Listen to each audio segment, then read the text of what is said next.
Bonjour à tous, je suis ravi de vous retrouver pour une nouvelle vidéo.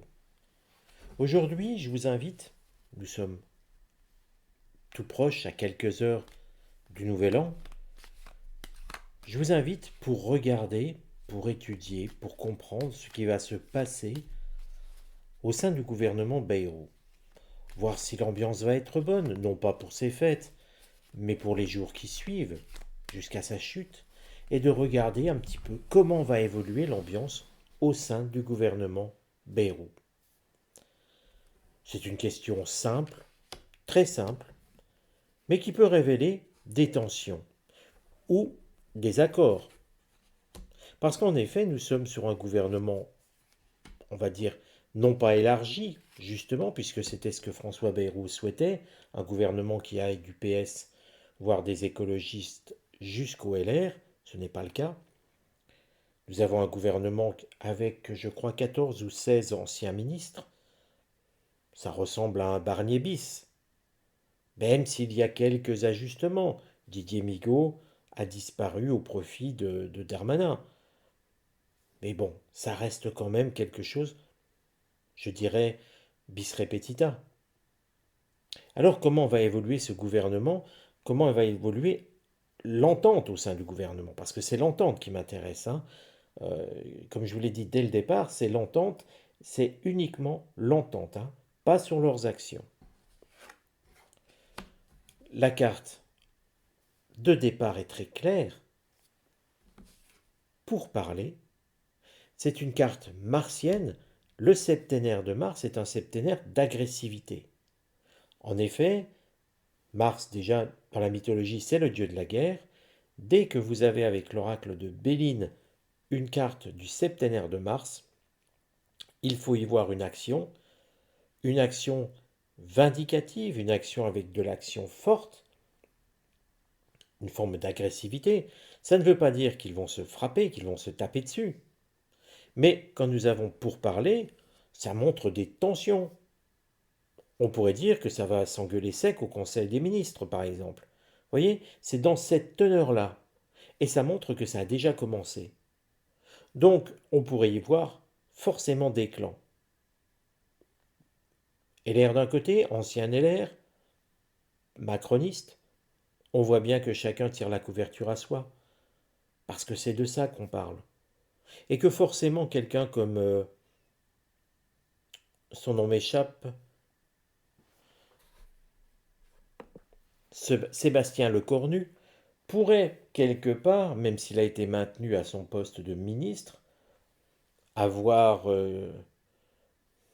l'avoir mauvaise, je dirais, vis-à-vis de Bayrou, qui a gesticulé pour avoir la place de Premier ministre. Donc vous voyez qu'il y a plusieurs rapports de force, il y a des courants différents, et déjà nous sommes en plein dedans. Remarquez, vu que le gouvernement ne va pas durer vitam aeternam, c'est logique que ça s'agite déjà maintenant. Et la difficulté, eh bien, quand on réunit des gens qui sont, alors déjà des gens politiques, chacun a tendance à faire parler son ego, c'est déjà pas simple, mais en plus quand ils ne pensent pas pareil, qu'ils ne sont pas dans la même teneur, dans le même sentier de progression, on ne fait qu'agrandir les difficultés. Les tensions sont là, elles sont déjà présentes au sein de ce gouvernement, au sein des différents ministres. Qu'est-ce qui va aller contre? Rien de particulier sur le temps. Et vous voyez, cette indication, c'est du septénaire de Saturne, donc un temps long.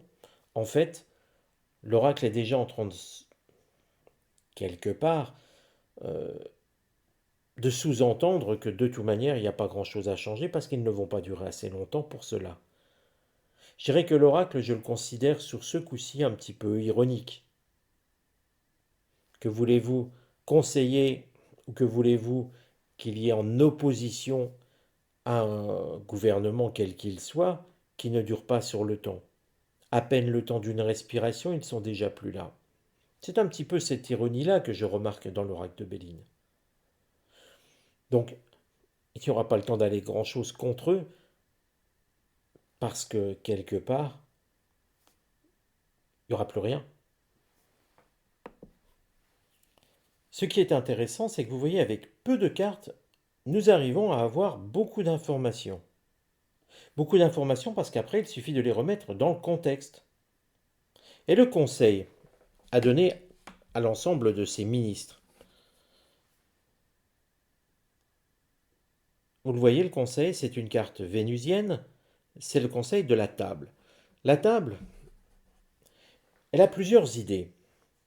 Déjà, c'est la première chose, c'est le côté convivial. Ce qui montre que quelque part, ça renforce bien le fait d'avoir des tensions ici.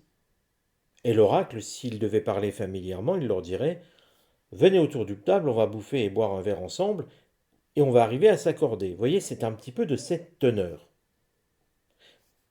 Encore une fois, ça renforce bien l'idée des tensions. Et puis l'idée de se mettre aussi autour d'une table, non seulement pour manger et boire, je dirais, et pour renforcer une certaine convivialité, ce qui est logique. On travaille ensemble, toute personne logique, quand elle travaille avec une autre, c'est l'idée de bien s'entendre. C'est quand même mieux de travailler dans un bon climat et plus facile. Quand c'est juste pour se tirer dans les pattes ou s'engueuler du matin au soir, honnêtement, croyez-vous qu'on va travailler dans de bonnes conditions? Bien sûr que non. Donc là, la deuxième signification, eh bien, c'est aussi de se mettre autour d'une table pour discuter des problèmes. Ce qui veut bien dire aussi que chacun de nos petits ministres, eh bien, se considère comme un petit général en puissance et essaie de tirer les marrons du feu pour lui, tout en tapant sur la tête de son voisin. Et surtout sans s'en occuper pour savoir si lui aussi, quelque part, il aurait des besoins. En fait, ce sont des égoïstes qui travaillent pour eux et qui ne regardent pas ce qui se passe à côté d'eux. Voyons le résultat.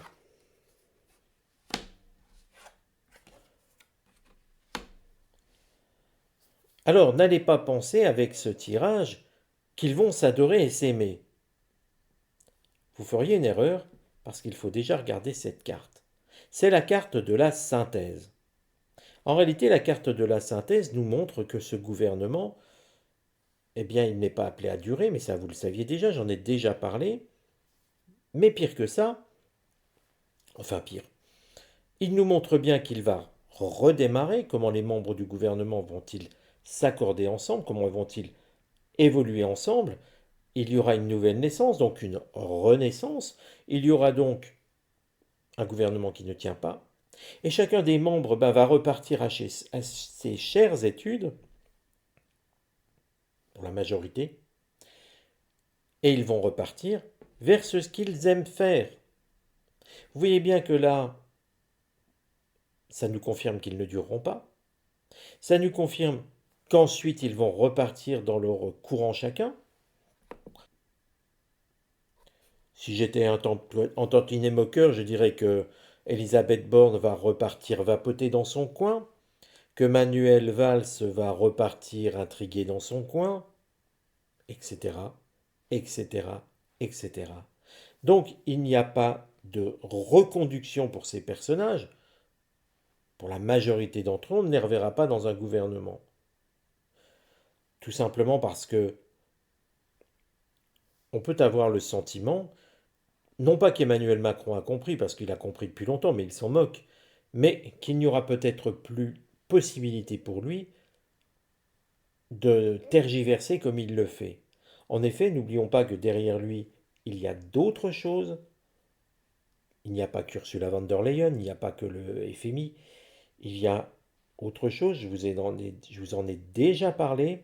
D'ailleurs, je vais faire une vidéo, j'ai déjà commencé à la préparer cette vidéo, sur les actions, comment pourrais-je dire, d'une forme de société, d'une forme d'entente, de groupement. Certains diront l'État profond, certains diront, je ne sais pas, société secrète, ou appelez-les comme vous voulez, c'est pas très grave, le nom importe peu.